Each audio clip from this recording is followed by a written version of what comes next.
Hi, everyone, and welcome back to another K&E Theater Group Local Spotlight series. We got a great interview set up for you today. But before we start, really quickly, if you're on Facebook, down in the comment section, there is a PayPal link. If you are so inclined to donate to help K&E Theater Group pay for the rights for their 2021 season, you can click on that and you can donate that way. If you are not on Facebook, you're on IGTV or YouTube channel, or you're on Facebook and you want to donate later, you can go to our website, which is ketg.org. You click on Support KETG, and you'll find a donate button there. Well, I am so excited about today's interview. I think she is wonderful. I am so excited because she is going to be playing our Sally Bowles in Cabaret when we come back to theater, which is so exciting. So let me welcome Myka Plunkett. Hi, Myka. I'm doing well. How are you? I'm doing good. I'm doing awesome. Good. Thanks. You look so good. Oh, thank you. All right, we are going to start the interview the way that we start all of our interviews, to get a little to know about you a little bit, and that is, what is your theatrical timeline? So where did you start doing theater, what you're doing now, and all the little tidbits in the middle? Okay. Well, I'm originally from Oklahoma, and when I was a child, my aunt had a performance group called Signs of Music, which was a sign language performance group for deaf audiences. And when I was 4, she enlisted me for that for a while. And so that was my first understanding of what it meant to build something in a room and then take it to a performance space and for people to experience it. And it was incredible. And I enjoyed it immensely. And then when I was a little older, 7, I went to a clown camp, and I quite fell in love. But I'll get into that more some other time. But my mother and I performed together for many years, and then I went to high school, and there was nothing to do except a little bit of competitive drama, and I fell in love with theater, and I I missed it in my high school so much that I sought it out in the few places I could. And so when college came around, I thought there's nothing I'd rather do than study music theater, because I love theater, and I thought, why not, if you can sing, you should study music theater, just so you have as many tricks as you can have at your disposal. Yeah. And then after college, I moved to Florida, anticipating working for Disney World, which you know something of. I do.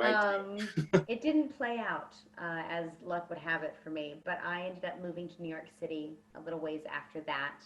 And after a brief stint and some family drama that took me away from the city for a while, I ended up in upstate New York, where I worked for a tiny theater company called Hubbard Hall. I don't know if you've heard of them. They're in Cambridge, New York. They're about an hour north of Albany. And it's the oldest still standing opera playhouse that's operating in the United States. It's a beautiful little space. But I worked there with a director who's actually a resident in the Valley here, and a performer and director, Janine Haas, who runs Pauline Productions. She was the director, and her assistant director was Toby Vera Bercovici of Northampton, who's a good friend of mine, and I've now done many, many plays with. And I moved here about 8 years ago, and have done a lot of theater and music theater in the Valley since then. That's amazing. That's how I got here. From the Midwest to the East Coast. Isn't that something? That's awesome. I love it. I'm glad to be on the East Coast. It's a nice place. Isn't it great? It is. I love it too. Yeah. I meant to be in the city, and as soon as I left, I was like, thank God I'm not in the city. Same. Yeah? Same. Yeah. Wow. So now we've talked about, your kind of like pathway to where you are now. In all of that time, what has been your favorite performance and why? You know, I've given this a good deal of thought, and I've played some really like important roles and some historical figures. Annie Oakley, Queen Margaret of the Shakespeare canon of the histories. I did a piece that was extrapolated from those histories and focused on her. That was really just the magnitude was big. I did Cat on a Hot Tin Roof, but I think my very most cherished experience was doing Frog and Toad, the musical, A Year with Frog and Toad. I played Toad, and I think that musical is so beautiful and so underrated. We did the youth version, which actually is the full Broadway production, except for two numbers, Okay. which are ballads. So I guess they were cut because they're a little too slow and children get bored. Um, but it's the tenderest play, and I think it to me it boils down like the most beautiful basic human emotions, you know, of self-doubt and finding people in your life that know how to lift you up and to make you the best version of yourself. And I think Frog and Toad is like it's just the most beautiful, and the harmonies and the music are so lovely. It's really charming. Mitch Shakur was the music director, Oh, nice. and Kate Damon was the director on that Ah, production. So yes. it was a beautiful little gem, and I cherish it. I wish it could happen again and again. That it is it you know that's a perfect way to state it. It is a gem. It's one Mm. of those shows that a lot of people don't know about. Didn't have much of a Mm-hmm. life on Yeah. Broadway, but it really has had quite a life for youth theater. I think if it could have been remarketed for Broadway, Hmm. it's one of those things that people think is for children but isn't. It's not a children's play. It's a deeply human play. I think it's beautiful. I think it's the most pure. I don't know. I loved I'm it. gonna have to revisit it. I'm gonna It's have to revisit it. beautiful. I'm gonna go back to it. Yeah, it's You've beautiful. inspired me. Ah, it was a gift. So now I have a really an interesting question that can also be somewhat personal. Okay. But I think it's really cool, especially for people listening who are actors. Mm-hmm. And that is, tell us about your creative process, how you find characters, raising your stakes. Like when you get the script to opening night, what is the process of creating that three-dimensional human? Mm, okay. It's a big question. Hmm. Uh, you know what's funny? I think it's important to note to start by saying that I think actors are one of the few classes of creative people that have less agency over what they are creating. Because we have to wait for an audition, we have to wait for a production company to decide to do a creative thing, something they feel passionate about. And then we have to cloy for the opportunity to get involved in that vision. So I think that's an important facet of acting, in my opinion, right? Is you don't often get to do the thing you're most passionate about. You have Truth. to wait for the opportunity to do the thing. Um, that being said, I think for me, I always read the play first several times as if I have never seen it before. And if it's a musical, my director in college gave me this tip. He said, just read it as a play. Don't listen to the score. He Hmm. said, just read it, lyrics included. Read the entire thing and mine it for the story, right? Um, and that has been the most useful, I think, tidbit that has anchored me going forward.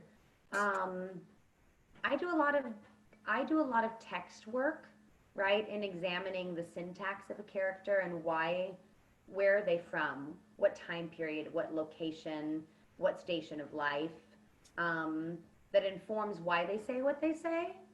Uh, and also, I think this is an overlooked factor, but I like to highlight for myself what other people in the play say about my character, Yes. right? And then decide how much of that is true. Hmm. But you should know what others say about your character to inform who you are or who you come off as, right? I think that, Um, yeah, and I that's think, like with Cat on a Hot Tin Roof, right? Tennessee Williams, magic. Who writes more dramatic characters than him? True. Maybe. Who knows? Maybe Who not. knows? But people with high stakes, right? And I Very. think it's a trap, an easy trap to be like, oh, she's sexual, right? Who's Maggie the cat? She's really attractive. They drink, right? They're Southern, right? These are traps. I think these are pitfalls. I think she's a female born in an era when women weren't meant to be educated and ambitious beyond raising children and running a household. So like Yeah. I like to start there and ask like, okay, why did she align herself to this man? Was it for love? Was it for opportunity? Was it for station in life? Does she still like him anyway? Are they friends? You know, like, Mhm. is he her teammate or is he simply someone who, if there's no sexual attraction, is there nothing? You know, and so then you start to understand what they can gain or lose throughout the course of the play if they win at their objective or if they fail. Um, right? Because I think all Yeah. good drama has like central conflict.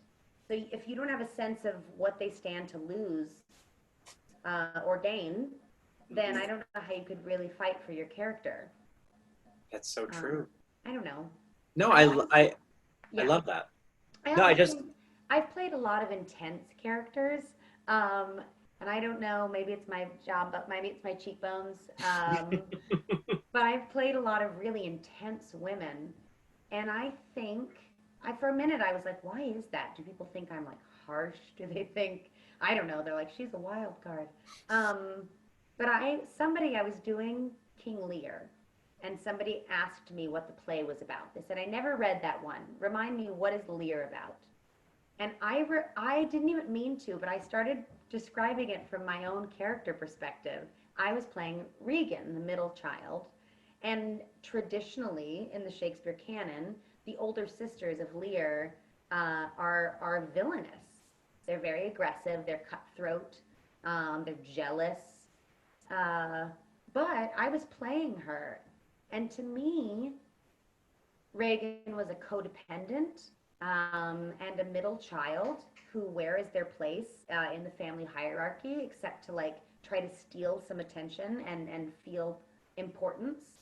And so I started describing the story of King Lear, and I heard myself halfway through. I was like, that's not actually what the story is about. But it was true for me, and I really felt for my character. I didn't think she was a villain. I thought she had a rough hand dealt to her. that's So I don't know. that's interesting you say that because having we just did Assassins, and Mm, the first thing I said to everybody was do not play them like bad people because what no. they're doing is not bad to them. Right. It is something they truly believe in. Sure. And So that is a judgment on a thing, mhm. right? So Yeah, like get past that part to find out the meat and potatoes. exactly. Mm, Yes, yes. yeah. I love that. Yeah. I truly believe that no character is a villain in the actor's eyes. But they shouldn't be. Because They that's shouldn't one note. be. Oh my gosh. Right. Well, So even one Sweeney note. Todd, right? Mm-hmm. Based on a real person in history, a Mm-hmm. real pair of people in history that killed people and turned them into meat pies. It seems such an obvious villainy, but when you listen to like their reasoning and their story, I think they're desperate, beautiful people who make some very compromised moral choices. Yeah, I mean, we did Sweeney, and the thing that we talked about the most was like what they wanted, Oh and they God, did this out of pure want, of course, of course, wanting to be loved, right, wanting love was such a main aspect of that story, of course. um, that It was I one of feel my like that's what drives the villainy. I agreed. It was one of my biggest bones to pick with the film they made of it, Oh, actually, was that I love me some Helena Bonham Carter. I think she's brilliant, same, but I think she's very wrong for Mrs. Lovett. agreed. They played into the beauty and the sex and the villainy of that story, and I think it was wrong. I agree. I I think it was agree. wrong, She's but desperate. Yeah, she's desperate. There's a desperation. She's washed up. She Her wants a life has passed family. her by. One of the things we talked about in that for Mrs. Levitt was how much she wanted a family, Oh, and Sweeney and Tobias ended up being this so-called family for her, as messed up as that family was. mm-hmm. So and she was getting older, and it's like, Beautiful. yeah, She's amazing. She's amazing. um, I really loved your process. Oh, Just to put that out there, I think that is, I think starting with the text is always number I'll one. say one more thing Yeah. about the process, because actually it's a step I came to later, which I wish more people knew earlier. I wish I had known it earlier, I should say, is I think when you really give yourself over to creating a whole life, a whole world inside of a play, it's very taxing. And I think many performers don't have healthy distance from what they're creating. And it was true for me for a good while, especially when I was doing Lear. It's funny, I come back to that sometimes. She was a very difficult human to be inside of. She had some problems.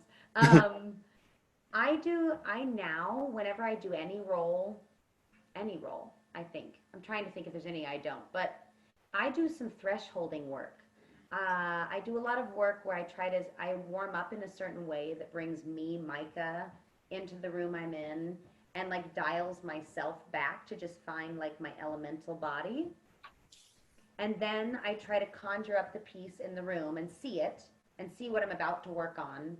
And then I give myself permission to step inside that and explore it. And then at the end of rehearsal, I threshold is a term that has been used. I'm trying to remember who to accredit it to. Anne Bogart? Question mark? Shame on me. But I leave my character in the room at the end of the night, and I thank my character for like the allowance of that space, and like the safety of saying like I'm holding this story, but I'm gonna leave it here so I can go be well and rest and take care of myself. That's so smart, though. It's really, actually, it's a huge piece of my process. So I think it's, yeah. Anyway. I think that's great, though, because if you're doing something that's, especially something that's so taxing emotionally or dark, you don't want to bring that into your normal life afterwards, because it can cause so many problems. You will, because if you're really in the work, your body experiences that character's life, whether or not you mentally know it's separate. Your body lives through it anyway. Absolutely. You know, so to give your body permission to step away from the story, I think is helpful. Well, I love that. I love that, and I'm actually going to take that. Mine now. Well, I'm really excited because we do have a performance from Myka. So Myka, can you tell us about what you're singing for us and why? All right. Well, the why, we're in this bizarre world where we can't sit in a room together to do this interview. It's true. Right? Yeah. And I had a good friend who I was recently chatting with about the music theater canon and what songs kind of speak to quarantine life. And this song came up from Merrily We Roll Along, a beautiful musical by Stephen Sondheim. The Stephen Sondheim. Called Not a Day Goes By. And I think it's simple and really complicated, and I think it's about grief. And I think right now we're collectively as a world living through something actively that we're having to grieve. And I think it's, anyway, I think that's why this song seemed important to me. Well, I'm one of my favorite musical theater songs of all time. Here is Myka Plunkett singing Not a Day Goes By from Merrily We Roll Along.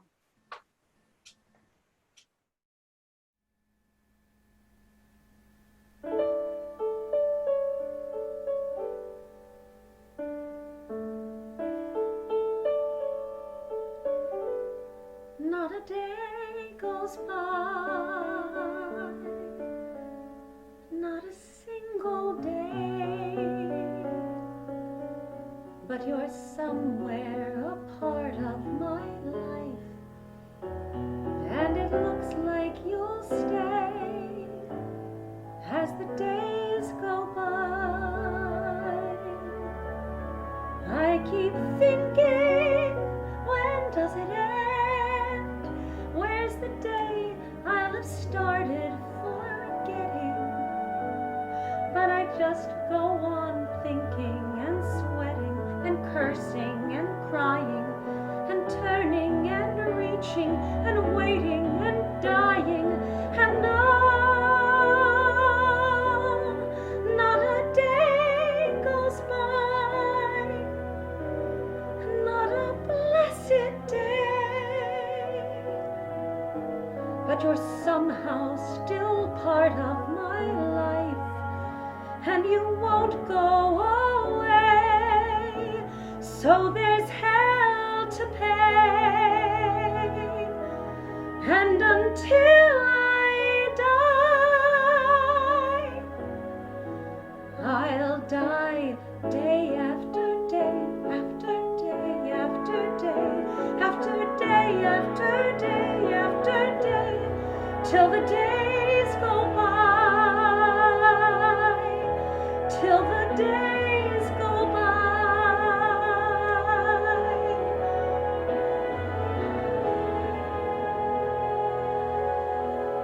till the days go by.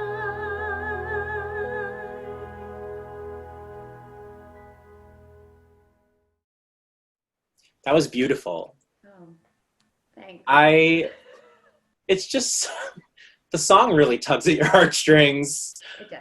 It does. So that was beautiful, though. Thank you for that. Oh, thank you. Thank you. What a treat. It's It was a treat for me too. oh, thanks. So, Thank you. so now you have been talking about King Lear and Frog and Toad. I told everyone before you even got here that you're playing Sally Bowles in our version of Cabaret, which I'm so excited about. So you have done both plays and musicals. Mhm. So this is a two-parter. What do you like about each one that is different from the other? Mm. And how do you prepare for a play compared to a musical? Okay. Well, let's see. Okay. So there are so many facets, right? I think so. The beginning is the same for me, in that I try to read it as a story. But a straight play gets the luxury of usually, I shouldn't make absolutes, but usually meeting the audience solely through text and then character development. And so you can begin your journey right away. But I think with musicals, I think musicals get a bad rap for a lot of people, but actually, I think musicals are some of the best elements of communication and storytelling, all like spun into one unique moment, right? Yeah. Where the audience comes in and expects something that won't be realistic, right? People don't Yeah. burst into song in a real day. So there's always a willing suspension of disbelief employed when an audience comes into a musical. So there's different challenges, right? For straight plays, you have to find a different way to coax the audience to give you that permission, I think. Whereas with a musical, it's a given, and it usually starts with an overture, where the band plays you a sampling of every song you'll hear throughout the night, which I think is a beautiful like magic trick for your mind. So by the Agreed. time it happens in the story, you think you already know it. So clever. Who did that? Who started that? Very Um, smart people. right? Someone terribly, terribly smart. Um, so they're different, right? But with musicals, you have to do your beginning. You have to do all the text work, I think. I think it's the part that gets forgotten most often. Yes. But then you have to condition your body in a very different way to sustain doing a musical. You have to make 3 times as much space. The dance, right? And then layering the dance on top of the acting work. Yep. Right? And then you have to do all the music. And then you have to learn the music so much it's as simple as breathing, which is nearly impossible. And then once you've sort of done that, you have to plop it onto the acting work. And hopefully it creates this beautiful stew. um, but Yeah. it's incredibly complicated, and usually when there are time constraints in the real world and making a musical, you really have to know your stuff the day you show up, I think, Mhm. in a different way than you do with a play. I think with a play, you're left a little more space or luxury of time for some curiosity to sustain you all the way through opening night. And with a musical, you can do that, but you have to do more self accountability, I think, Mm. with a musical, Yeah. right? Oh, yeah. Because it's easy to get caught up in the five, six, seven, eight, um, you know, and not do the rest of the work. That's true. I mean, something you said actually resonated with me, and kind of made me think about the difference of getting an emotional reaction from the audience between a play and a musical. Mm-hmm. With a musical, we actually have the luxury of music, Agreed. which can strike such an emotional chord with an audience and help convey your emotion Sure. because of what's musically written. Whereas with a play, you have to do that. Of course. Right. You don't have that crutch. When you're dancing and you can use all the parts of your body to show Mm-hmm. longing, but in a Yeah. play, you just have to convey longing. Convey it with your words and your posture, and Sure. yeah, that's such an so yeah, that's something that you like we're talking about. And as you said it, I was like, Mm. yeah, Well, and there are two different schools of musical, right? true. Like, I won't go deeply into it. I'm sure it's all things you already know, but for the viewer, there was a demarcation in the middle of music theater history in 1943, right? Everything predating Yes. started with a chorus number and 60 pairs of legs, dancing on stage. And every time the story would plod along, and then the music would start, and there'd be a vertical moment, right? Of not storytelling, but just delight and spectacle, Happy. happy. And then in Mm-hmm. 1943, Oklahoma the musical, Rodgers and Hammerstein, was Yeah. released during World War II. All the men are away, right? The height of conflict in the world at that time. And the play opens with a tenor solo and an old woman on stage churning butter. That's it. And you don't even see the chorus for like a half hour. And when you do, they're completely covered from toe to head to gloves to. And every song continued the story arc, which was like novel concept. So I think there are a lot of musicals still that have a lot of vertical moments, and then there are many beautiful musicals that ask you to tell the story while you dance and while you sing. Uh, I I think love that. the most beautiful thing that I think it's the most beautiful thing that happens You're ever. so knowledgeable. I love it. Well, I love it. So how do you prepare mm, for a musical? Like, so we talked about how you normally do, your research. You're doing your reading the script. mhm. You're doing all of that. Is there anything else that you kind of do differently when you're doing a play compared to a musical? Um, that's so hard to say, except that you just have to really like guard your instrument when you do a musical. I think in a different way than when you do a play. I think for me, when I'm performing and when I'm doing my best work, is when my whole life is well rounded and like healthy and balanced. When I'm resting well, and when my relationships are healthy, and when I'm taking care of eating right and all the things. And I feel like a musical, it's not that it's different, but that you just have to be more exacting, I think. You have to like really hold yourself. You can't you can't go out drinking before a Mm-hmm. Saturday matinee that leads into a four-show weekend. You just can't. True. You You cannot. wouldn't be able to. And so I think a musical demands a lot. That I think plays and musicals deserve the same process, but that a musical simply asks you I to love fight a I little really harder. like that answer that you say that a musical and a play deserve the same process. Mm. It's how you deal with your the times out of the play. that are a little bit different. Yeah, I think so. I think that's great. It's taking care of your body. It's taking Yeah, care of your soul and your health, and sure. making sure, like you said, you're well rounded. That's Yeah. I think that's such an interesting answer, and I think it's an answer that a lot of people may not truly grasp. Mm. Um, I think a lot of people like there's a lot of people like to go out. A lot of people like to have some have fun. Who Sure. doesn't like to have fun? Of But when course. you do it, like you said, a 2 show day, Hmm. that's something you can't do.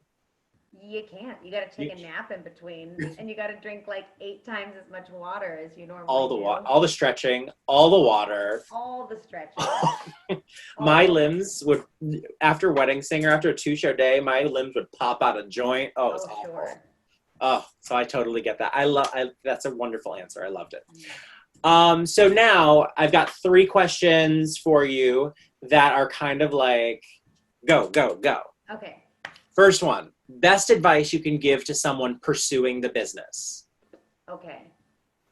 I think the best advice I would give is that you need to be more than a triple threat if you're pursuing music theater. You need to not just be a singer, dancer, actor. You need to be the best person to work with. I think it's so important to not just be so hungry and ambitious and like exacting, but to be well-rounded, right? Can you do makeup and hair? Do you have access to what? A car, costuming? Like, where are all of your tricks? I think in the business, the more you know, the more hireable you are, and to not burn any bridges. Love it. I think that's my nutshell. That's a great answer. So what is a hidden talent people don't know about you? Well, I hinted on it in my early timeline, but I was a professional clown for many, many years when I was a child, That's so and then cool. into my early adulthood, um, which was funny because my mother was my clown partner mostly, but it was because I wanted to do it, and she was like, "Well, she's 7, she can't go by herself." Go. Uh, Go on. Be So a she clown. found us a clown alley, is what the term is for an organization of clowns in any region, and they became a family to me, and they raised me right. But so and because of that, I wanted to be in the circus.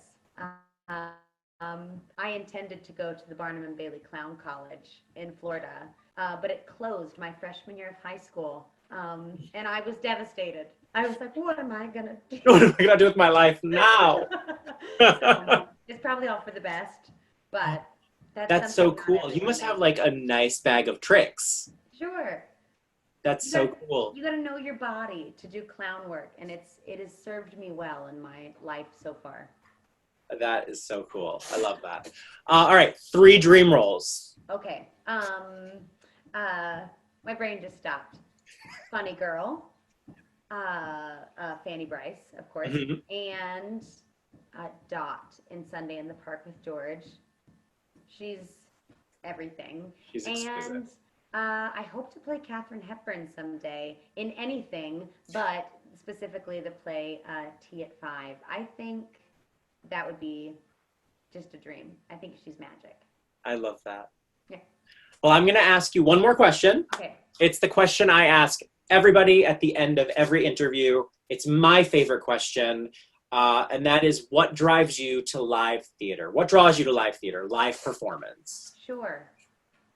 I think live performance is such a rare opportunity for an audience member, for any human, right, that comes into a space full of other humans to become neutral and observe something that's deeply and elementally human and flawed. I think theater is full of conflict and flaws and missed opportunities and magical opportunities and whatever, what have you. But to have 200 people or 2,000 people or however many in a room, or even 70 people in a room, right? Experiencing a story and witnessing someone flawed and seeing themselves or seeing history or seeing what could be, right, in their child or whatever, to have them thinking it and feeling it, and then collectively to notice that everyone in the room is feeling it and thinking it is so unifying. I think it's a really compassionate space, the theater. I think it's a really beautiful opportunity to see how any one of us could live any of those lives if our circumstances had been different or if our choices were different in life. That's So I think beautiful. it's a rich place to That's live, and I want beautiful. to live there forever. Now, if you have not seen Myka perform, Oh. you're missing out. So is there anything other than, of course, cabaret, Miss Sally Bowles? Is there anything else that you're doing coming up where people at home will be able to see you? Sure. This fall or end of summer, sometime maybe in September, question mark. I've been doing some shows through Eggtooth Productions out of Greenfield, with Joe Delude, who I understand you're having a conversation with as well. I will be, In the yes. Mr. Drag series, and this fall we're going to put out a videoed theatrical experience for people at home of the Drag Sisters. Wish You Were There is the name of the show. So that'll be delicious. And then hopefully cabaret. And then 9 to 5, the musical at the Majestic, is on the books as well. I'm playing the Lily Tomlin role. Violet, right? Which should be really, really fun. It's such a fun show. Yeah, it's amazing. It's so, And then other than that, I'm doing some immersive theater work through Eggtooth in the Promenade series. The people should look that up. The Promenades. yes. They are. You'll hear about that, everybody, with Miss Linda McInerney when we have her on our show. Yes, it's magical. I have the privilege of being a small piece of that auditory theater, which is exciting. That's awesome. Well, please, please follow Myka Plunkett because she's amazing. I am so excited to work with you. I can't even describe it. So I'm very excited. Myka, thank you so much for joining us. You were a delight. My pleasure. Thank you, Eddie, for having me, and be well. You too, and I'll see you soon. Okay. All right. Take care. Bye. Bye. She is wonderful. I'm so excited to work with her in cabaret, to work with all of my cabaret cast. I am so thrilled with them and so excited. If you want to know more about cabaret and about our upcoming supersize, hopefully, 2021 season, you can go on our website, which is ketg.org. While you're there, you can sign up for our newsletter. You can also click on Support KETG and donate there to help us with our 2021 season. For those of you on Facebook, you can also go to the comment section below and click on the PayPal link. There, you'll be able to donate as well. So thank you all again for joining us for the K&E Theater Group Local Spotlight Series. Have a great night.